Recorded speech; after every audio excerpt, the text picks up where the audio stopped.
பொங்கல் தோன்றிய கதையை பகவத் புராணம் குறிப்பிடுகிறது. கோவர்தன் மலைக்கு பூஜை செய்த கோகுலத்து ஆயர்பாடி மக்கள் மீது கோபம் கொண்ட இந்திரதேவன் 3 மாதங்களுக்கு மழை பெய்ய செய்கிறார். அண்டம் அனைத்தையும் தன் திருவடியில் அடக்கிய கண்ணன் கோவர்தன மழையை தன் கையில் ஏந்தி மக்களையும் பசுக்களையும் காக்கின்றார். 3 மாதங்கள் பசுக்கள் பால் கொடுத்து மக்களின் பசியை போக்கி காக்கின்றன.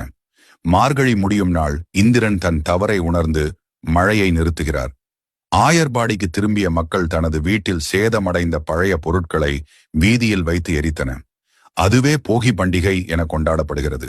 மறுநாள் வீடுகளை சுத்தம் செய்து வெள்ளை அடித்து உலகத்துக்கே ஒளி தரும் சூரிய பகவானே வணங்கி பொங்கல் வைத்து கொண்டாடுகின்றன.